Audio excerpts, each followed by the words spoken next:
Hello बच्चों, मैं मीनाक्षी आप लोग के 10th का 1.1 का क्वेश्चंस लेके आई हूँ 1.1 का। और हम आज कर रहे हैं फंडामेंटल थ्योरम ऑफ लुक। हम क्या पढ़ रहे हैं? हम पढ़ रहे हैं बच्चों फंडामेंटल थ्योरम ऑफ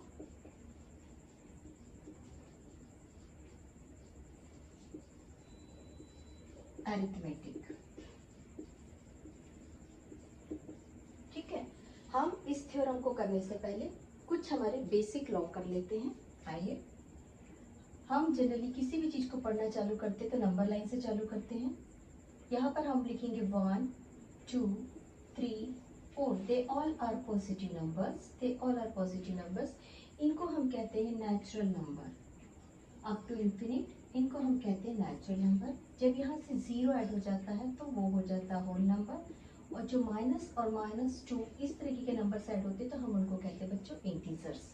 ठीक है, अभी हमको जो पढ़ना है वो पढ़ना है हमको नेचुरल नंबर। इसलिए आपको नेचुरल नंबर के लिए मैंने बताया कि हमारा नेचुरल नंबर कौन है बच्चों।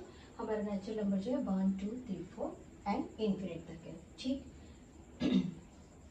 अब हम पढ़ रहे हैं इसी में प्राइम नंबर्स। प्राइम नंबर्स वो नंबर्स है जो अपने से पहले किसी टेबल में नहीं आए हैं। जैसे 1 इसके पहले किसी टेबल में नहीं आया है, 2 इससे पहले कभी किसी टेबल में नहीं आया है, 3 किसी टेबल में नहीं आया है। अगर मैं 4 लिखूं तो 4 2 के टेबल में आ चुका है, 2 2 सा 4। देन 5 किसी टेबल में नहीं आया, देन 7 किसी टेबल में नहीं आया। और अगर मैं 6 लिखूं तो वो 2 और 3 दोनों के टेबल में आ चुका है। दैट मीन्स ऐसे नंबर्स जो किसी के टेबल्स में आ चुके हैं उनको हम कहते हैं कंपोजिट नंबर। और ऐसे नंबर्स जो किसी टेबल में नहीं आए हैं उनको हम कहते हैं प्राइम नंबर्स। ठीक है, हमारा जो थ्योरम है वो इन्हीं दोनों के ऊपर डिपेंड कर रहा है। कौन सा theorem? Fundamental theorem of arithmetic. Fundamental theorem of arithmetic कहता है कि मैं इसको थोड़ा सा और बता देती हूँ। 11 ले लेती हूँ और 30 ले लेती हूँ। ठीक है, और इसको थोड़ा सा और ले लेती हूँ। 9 इक्वल्स टू 3 3 सा 9 एंड 12 इक्वल्स टू 3 4 सा 12 एंड 6 2 सा 12। ठीक, हमारा जो फंडामेंटल थ्योरम है वो कहता है कि कोई भी कंपोजिट नंबर, आपने देखा कंपोजिट नंबर, हमने लिया एक कंपोजिट नंबर 12। कोई भी कंपोजिट नंबर जब फैक्टराइज करते हैं, हमने इसे फैक्टराइज किया बच्चों, हमको क्या मिल रहा है? 12 के कितने फैक्टर्स मिल रहे हैं? हमको 12 के फैक्टर्स मिल रहे हैं 2 2 सा 4 4 3 सा 12। और या फिर हमको मिल रहा है बच्चों 4 3 सा 12, या फिर हमको मिल रहा है 6 2 सा 12। ठीक है, या फिर इसको हम लिखते हैं और 2 का स्क्वायर, क्योंकि 2 2 टाइम्स है, और मल्टीप्लाइड बाय 3। ठीक है, आइए वापस हम पढ़ते हैं। फंडामेंटल थ्योरम में जो हमारे कंपोजिट नंबर है, ये हमारा कंपोजिट नंबर प्राइम नंबर्स के यूनिक फॉर्म में होता है। What is unique? Unique means अनोखा, है ना। अनोखा फॉर्म क्यों बोलेंगे? हमसे कह रहा है कि प्राइम नंबर्स की डिग्री, ये 2 टाइम्स है, प्राइम नंबर्स की डिग्री और उसके अगले नंबर का प्रोडक्ट होता है। फंडामेंटल थ्योरम क्या कह रहा है? फंडामेंटल थ्योरम हमसे ये कहता है कि एक कंपोजिट नंबर, कोई भी कंपोजिट नंबर किसी भी नंबर का प्रोडक्ट होता है।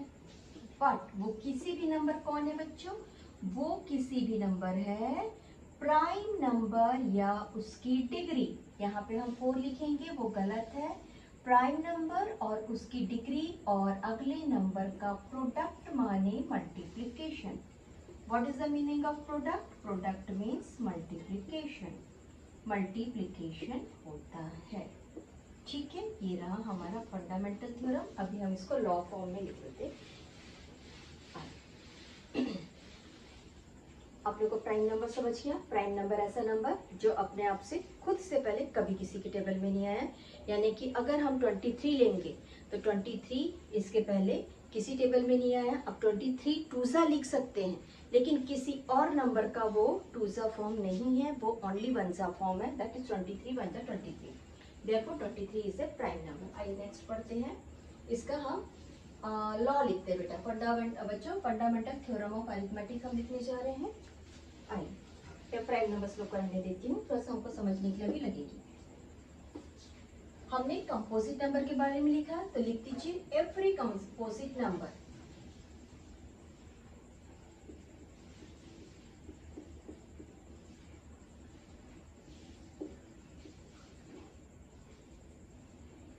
अब हम इसको एक्सप्रेस कर रहे हैं किस फॉर्म में, फैक्टराइजेशन फॉर्म में। Write down can be expressed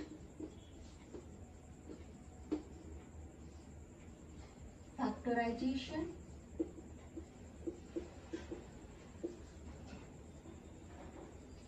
factorisation नीचे लिख लेते हैं, हो सकता है यहाँ से विजिबिलिटी स्लो है। Factorisation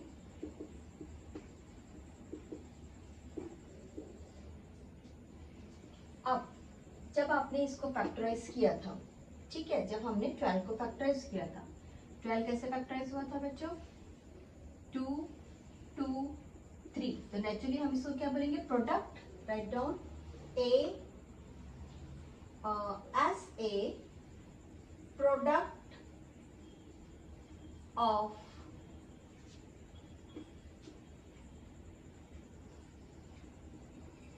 prime, as a product of prime and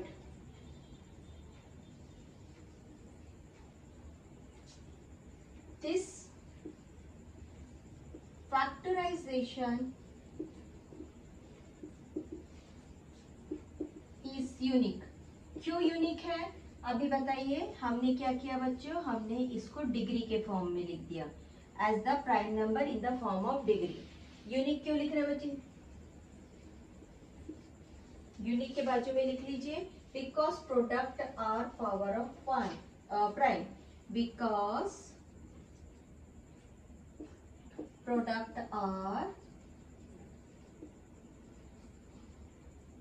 power of prime. हम प्रोडक्ट लिखे या यहाँ पे फैक्टर भी लिख सकते हैं, ठीक है, because factors are product of prime number. ठीक, अब क्या बोल रहा है, apart from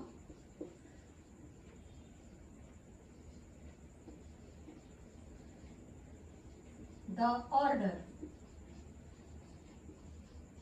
apart from the order in which the prime factor occurs, apart from the orders in which the prime factor occurs। ठीक, आइए हम पढ़ रहे हैं फंडामेंटल थ्योरम ऑफ अरिथमेटिक। हमसे कहता है कि कंपोजिट नंबर्स जो है, कंपोजिट नंबर को हमको ऐसे एक्सप्रेस करना है, हमको इसको ऐसे फैक्टराइज करना है कि ये प्रोडक्ट ऑफ प्राइम नंबर निकले। हमने यहाँ पर बनाया था बच्चों 12 को कैसे बनाया था, 3 × 2⁻², और 2⁻3 मल्टीप्लाई 3 पीछे कर देते हैं, मल्टीप्लाई पर 3। हमने पहला प्राइम नंबर 2 की पावर ली थी डिग्री और 3 की पावर ली थी। दिस फैक्टराइजेशन इज यूनिक, ये यूनिक इसलिए है क्योंकि ये जो प्रोडक्ट और फैक्टर है वो पावर ऑफ द प्राइम हो सकता है, डायरेक्ट 4 नहीं लिखना है। Apart from the order in which the prime factors occurs, ये हमको ऐसा ऑर्डर बता रहा है जैसे हम प्राइम फैक्टराइजेशन किसी चीज का करते हैं। तो आइए हम एक प्राइम फैक्टराइजेशन 36 का करके देखते हैं। 2 से 2 1 जा 2, 2 8 जा 16, 2 से 2 9 जा 18, ठीक है। नाउ 3 3 जा 6, सॉरी 3 3 जा 9, 3 1 जा 3, 3 3 जा 9, 3 1 जा 3, ठीक है। अगर आपको 36 को रिप्रेजेंट करना था, आप कैसे रिप्रेजेंट करेंगे बच्चों, 36 को आप रिप्रेजेंट करेंगे 2⁻² मल्टीप्लाई 3⁻²। ये रहा हमारा फंडामेंटल थ्योरम का सबसे बेस्ट एग्जांपल। ओके, आइए अब हम स्टार्ट करते हैं इसके ऊपर क्वेश्चन। आज हम 3 क्वेश्चन करेंगे। फर्स्ट रहेगा हमारा एग्जाम्पल, सेकंड रहेगा आपका क्वेश्चन नंबर 5 1.1 का 5, और थर्ड रहेगा हमारा एनसीईआरटी एग्जाम्पलर से क्वेश्चन। एनसीईआरटी एग्जाम्पलर से हम क्वेश्चन इसलिए कर रहे हैं, आई होप आप लोगों ने लिख लिया है। एनसीईआरटी एग्जाम्पलर से हम क्वेश्चन इसलिए कर रहे हैं बच्चों क्योंकि मैक्सिमम टाइम में बोर्ड में एनसीईआरटी एग्जाम्पलर्स के क्वेश्चन आते हैं। हम क्वेश्चन कर रहे हैं एग्जाम्पल से, हमारी टेक्स्ट बुक का है, एनसीईआरटी का है। Consider the number 4n। हमारे पास एक नंबर दिया है बच्चों 4n। What is it? ये कौन सा नंबर है? हमारा नंबर शुरू होता है 1 2 3 4 5। This is prime number, this is prime number, this is prime number, this is prime number, this is composite number, this is composite number, this is prime number. ठीक, हमको दे रहा है 4 और 4 के ऊपर कुछ डिग्री रख रहा है। ठीक है, 4 के ऊपर उसने डिग्री रखा है जिसको उसने n से दिया। चलिए हम यहाँ तक के पढ़ लिए 4n। Next, where n is the natural number.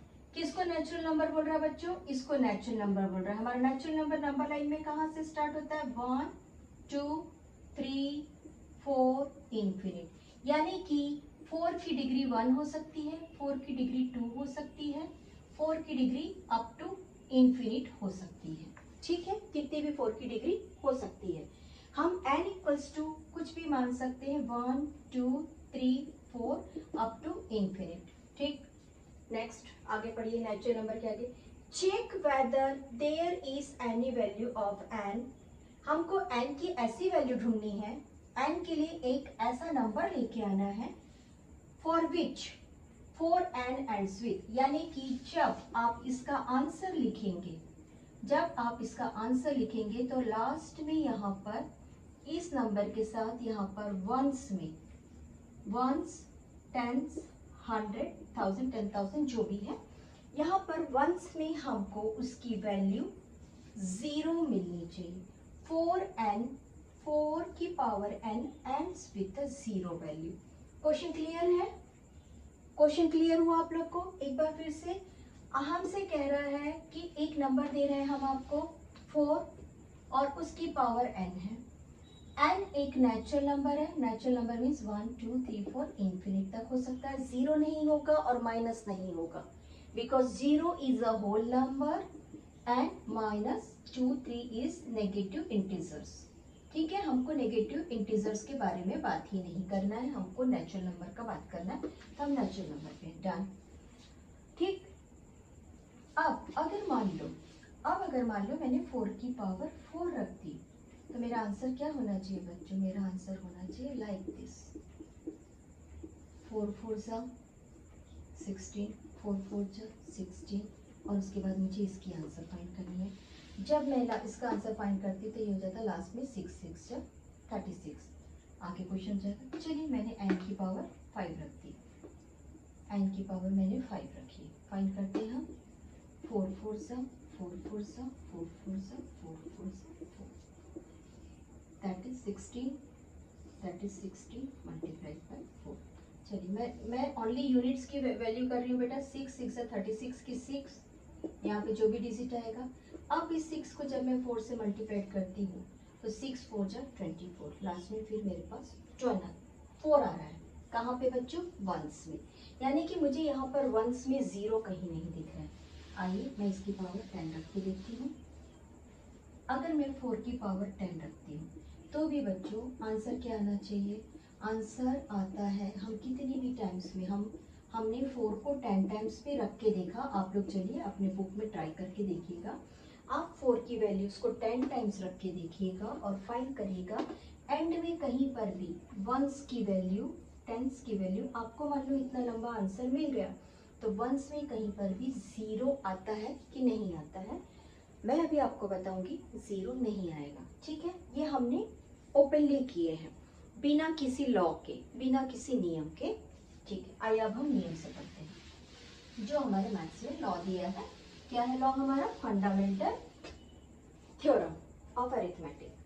ठीक, हमको फर्स्ट स्टेप्स, हम हमेशा स्टेप्स में पढ़ेंगे। हमारा फर्स्ट स्टेप्स यहाँ पे रहेगा। जब हम 4n की बात कर रहे हैं तो ये हमारा फर्स्ट स्टेप है बच्चों, गिवन, और जो हमको दिया है वो लिख दीजिए। Given equals to a composite number, equals to 4n। ठीक है, जैसे हमको 4n दिया बच्चों, हम क्या करते हैं, कंपोजिट नंबर दे दिया है तो हम अपना थ्योरम लिख देते हैं। थ्योरम नहीं लिखते हैं, हम लिखते हैं, हमको जिस चीज की डिमांड किया है, हमको डिमांड किया है एंड में 0 चाहिए, यानी हमारा जो यहाँ पे आंसर आएगा उसमें यहाँ वंस में हमको 0 चाहिए था। तो अगर 0 चाहिए तो आइए हम 2 मिनट के लिए अपने मल्टीपल्स एंड डिविजिबिलिटी चैप्टर को रिवाइज करते हैं। मैं आप लोग को सिर्फ 5 तक के ही रिवाइज कराऊंगी, उसके आगे नहीं कराऊंगी। This is my series of 2, this is my series of 3, this is my series of 4 and this is my series of 5। ऐसा कोई भी नंबर जिसके एंड में 2, 4, 6, 8 एंड 0 आता है, वो नंबर 2 से डिविजिबल होता है। चेक करते हैं। 42 यस 2 से डिविजिबल, 94 यस 2 से डिविजिबल, यानी ये सारे नंबर 2 से डिविजिबल। ऐसे कोई भी नंबर जिनको हम आपस में जोड़ सकते हैं, जिनको हम आपस में जोड़ते हैं और उसका जो सम आता है वो 3 से डिविजिबल होता है, that is divisible by 3। 2 + 7 is 9 and 9 is divisible by 3। 36 3 + 6 is 9 divisible by 3। बड़ा नंबर ले लेते हैं 72। 7 + 2 is 9, बीच में हमने प्लस डाल दिया, 7 + 2 is 9 and 9 is divisible by 3। बड़ा नंबर ले लेते हैं और बड़ा नंबर ले लेते हैं बच्चों, हम ले लेते हैं सपोज टू बी 93। ये भी दिख रहा है बच्चों, ये आ गया, इसका सम आ गया 12, 12 is divisible by 3। हमने 3 की डिविजिबिलिटी पढ़ ली। 4 की डिविजिबिलिटी में जब हमने लास्ट में 2 लिखा, 4 लिखा, 6 लिखा, 8 लिखा और 0 लिखा, तो यहाँ पर हम वंस में कुछ भी वैल्यूज लगा देते हैं। सपोज कुछ भी वैल्यूज बच्चों, कुछ भी एनी वैल्यूज, आप ये भी वैल्यू लगा दीजिए। चलिए ठीक है। अगर लास्ट के 2 नंबर 4 से डिविजिबल है, लास्ट के कौन से 2 नंबर, 1s और 10s, देन 4 के टेबल में आएंगे ये दोनों भी नंबर, तो इट मीन्स वो 4 के डिविजिबल है। ये तो हो गया 4 की। अब हमारे लिए इंपॉर्टेंट कौन था बच्चों, 0। हमारे डिविजिबिलिटी के 0 चैप्टर पे ऐसा कोई भी नंबर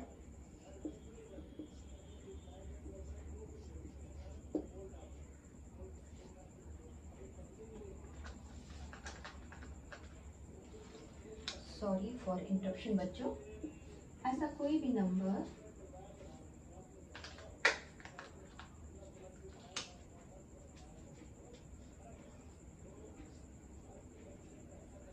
जिसके एंड में 0 आता है वो हमको चाहिए।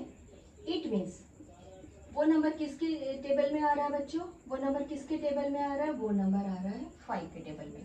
तो हमारा सेकेंड स्टेप रहेगा, let our composite number can be divisible by 5। Write down our second step, let 4n can be divided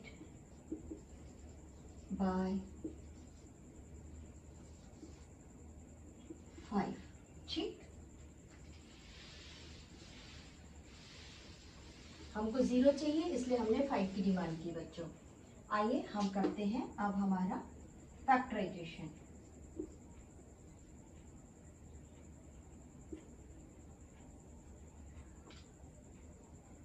हम फैक्टराइजेशन करने से पहले अगर हम थ्योरम लिख लेंगे तो वो भी अच्छा चलेगा।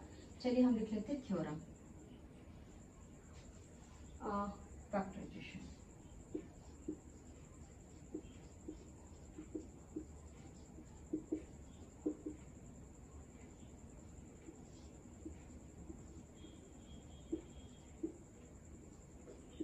n की पावर हमको क्या मिल रहा है बच्चों, हमको मिल रहा है 2 2 सा पावर n है, n रहेगा, इक्वल्स टू 2 की पावर 2 पावर n है, n रहेगा, इक्वल्स टू 2 की पावर 2n। मिल गया। आइए हमारा फोर्थ स्टेप क्या है, हमारा फोर्थ स्टेप है हमारा थ्योरम। हमारा थ्योरम का नाम क्या है, fundamental theorem of arithmetic. According to, theorem याद कर लीजिए, according to fundamental theorem of arithmetic, shortcut में लिखा है मैंने, ठीक है। The prime factorization of each number is unique. ठीक, हमने इसको चेक किया, हमको 4n का क्या मिला बच्चों, 4 है n हैज फैक्टराइजेशन s 2 क्या आपको यहाँ पे कहीं पे 5 दिख रहा है? नहीं दिख रहा है। Therefore, our next step 6. Therefore,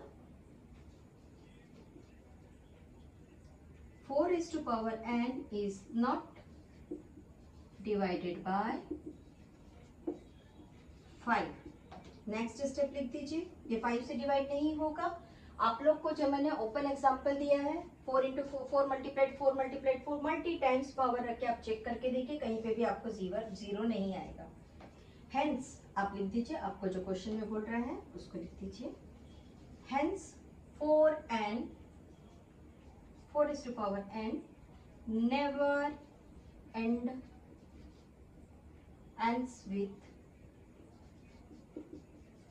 the digit 0, यानी कि कभी भी आपको 4 की पावर n में n की वैल्यू नेचुरल नंबर रखने पर आपको उसकी पावर 0 नहीं मिलेगी, और पॉइंट वाइज लिख के बनाने से आपको ज्यादा आसान होगा। सो ये रहा हमारा एग्जाम्पल। हम इसके बाद पढ़ रहे हैं हमारा 1.1 का question number 5। Take whether 6n can be end with the digit 0 for any natural number n। Same question है जो आपको एग्जाम्पलर में दिया था, वहां पर हमने 4 n सॉल्व किया था, यहाँ पे हमको 6n करना है। Same question. आइए बच्चों, फर्स्ट हम लिख देते जो हमको गिवन है, write down given equals to a composite number 6n। Second, जब हमने इसको लिख लिया है तो हमको क्या लिखना है, एंड में हमको 0 आना चाहिए। किस जगह पे 0 आना चाहिए, हमारे वंस और यूनिट एरिया पे 0 आना चाहिए। जब हम इसको सॉल्व करेंगे तो हमारे वंस पे 0 आना चाहिए, ठीक है। तो n नेचुरल नंबर है, हमको मालूम है। अब हम लिखते हैं let the digit 6n can be divided by 5। अगर मैं 6 मल्टीप्लाइज करती हूँ तो आंसर जो भी आएगा यहाँ पर 0 आना चाहिए। और 0 किससे डिवाइड होता है बच्चों, 0 हमेशा 5 से डिवाइड होता है। चेक करके देख लीजिए, है ना, ये 5 से डिवाइड होता है, तो मैंने ये किया, ये 5 से डिविजिबल है। हमारा third point factorization, as usual जो हमारा थ्योरम है, write down factorization equals to 6n। 6 को फैक्टराइज करिए, 2 से 2 3 से 6, दैट इज 3 1 जा 3। Write down 6n equals to 2 3 से 6, इसकी पावर n है, और ये हो गया 2n मल्टीप्लाइड 3n। आइए इसको थोड़ा सा ब्रॉड में बता देती हूँ। अगर आपके पास a की पावर n है, मल्टीप्लीकेशन में चल रहे हैं, रिमेम्बर b की पावर n है और c की पावर n है। अगर सबकी पावर n है तो हम इसको लिख सकते हैं a into b multiplied b c raise to power n। But अगर आपके पास b की पावर m है तो आप क्या करेंगे बच्चों, a और c की पावर को n रखेंगे और b की पावर को m रखेंगे। यहाँ पे आप लिखेंगे a की पावर n मल्टीप्लाइड c की पावर n मल्टीप्लाइड b की पावर m। कहने का मतलब है कि जो चीज ब्रैकेट के बाहर है वो उन दोनों का पार्ट है। तो हमारा n क्योंकि ब्रैकेट के बाहर था तो ये 3 का और इसका पार्ट था, तो हमको फैक्टराइजेशन 6n का फैक्टराइजेशन क्या मिल गया, हमको 6n का फैक्टराइजेशन ये मिल गया। बट हमारा थ्योरम क्या कहता है, आइए थ्योरम लिखते हैं। According to fundamental theorem of arithmetic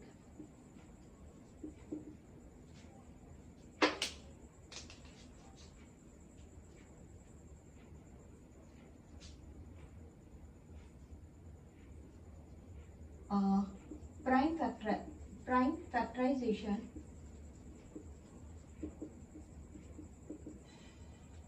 of each number is unique। ठीक, हमारे पास नंबर क्या था, ये हमारा थर्ड पॉइंट था, ये हमारा फोर्थ पॉइंट जब हमने लॉ लिखा। और फिफ्थ में 6 raised to power n equals to 2 raised to power n 3 raised to power n, therefore 5 is not the factor of 6 raised to power n। आपको यहाँ पे फैक्टर कौन दिख रहा है, आप लिख सकते हैं फैक्टर इक्वल्स टू 2 and 3। दो फैक्टर्स थे 2 and 3, बट 5 फैक्टर नहीं है, तो आपका आंसर हो गया हेंस। चेक करना है, आइए 2 multiplied 3 multiplied 5, 5 3 जा 15, 15 2 जा 30। अगर 5 फैक्टर होता, सपोज 5 फैक्टर होता, तो आपको यूनिट प्लेस में 0 आ गया, जो आपके अकॉर्डिंग टू चाहिए था। बट क्योंकि यहाँ पे 5 फैक्टर नहीं है, तो हमारा आंसर आया 6। समझा है? ठीक, चलिए हेंस आपको क्वेश्चन लिख दीजिए। 6 and can be, 6 and cannot be and with the digit and with the digit 0। Okay, next question पर। ये हमारा NCERT एग्जाम्पलर का क्वेश्चन है, ठीक है, और ये मल्टी टाइम्स प्रोड में पूछा गया है। चलिए स्टार्ट करते हैं। Show that 12 and can never end with the digit 0। हमको जो नंबर दिया है उसको लिखते हैं हम composite number equals to 12 raised to power n। ये हमारा फर्स्ट स्टेप हो गया, लिख दीजिए गिवन। ठीक, सेकेंड स्टेप हमसे क्या बोल रहा है, late 12 and can be divided by 0।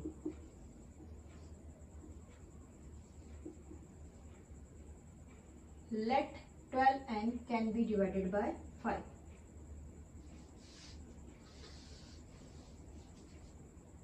write down, let 12 and can be divided by 5। अब हम एक काम करते हैं, इसका फैक्टराइजेशन यहाँ पे बनाते हैं। फैक्टराइजेशन हमारा नेक्स्ट स्टेप है बच्चों। इसको हम प्राइम फैक्टराइजेशन भी लिख सकते हैं, ठीक है। प्राइम फैक्टराइजेशन ऑफ 12, 5, 2 6 जा 12, 2 3 जा 6, 3 1 जा 3। ठीक, लाइक आइए लिखिए 12 raised to power n equals to 2 multiplied 2 multiplied 3 equals to, इसकी पावर n है, that is 2 raised to power 2 multiplied 3 raised to power n equals to 2 raised to power 2n multiplied 3 raised to power n। हमने bracket open कर दिया। ये रहा हमारा factorization. Write down factors, 2 raised to power 2, एक factor ये था बच्चों हमारे पास में प्राइम फैक्टर, इसको भी लिख लीजिए।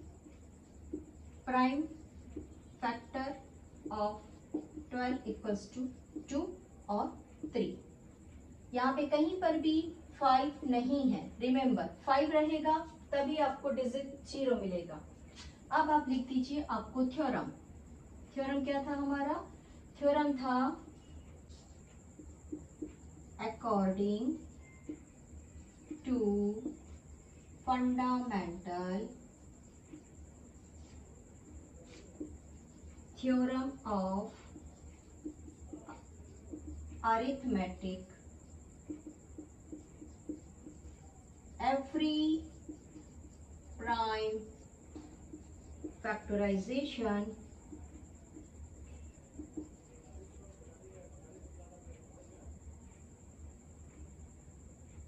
of number is unique. What is unique? Unique are the factors. ठीक है, यूनिक क्या है? प्राइम नंबर्स के फैक्टर्स हैं. Therefore 12 raised to power n has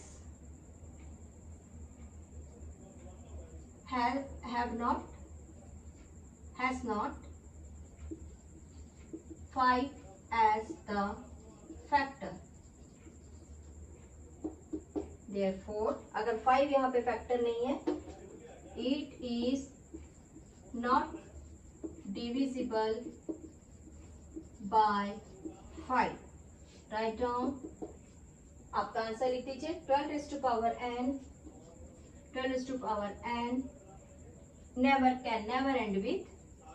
can never end with 0. Over. चलिए, have a nice day. Enjoy your maths.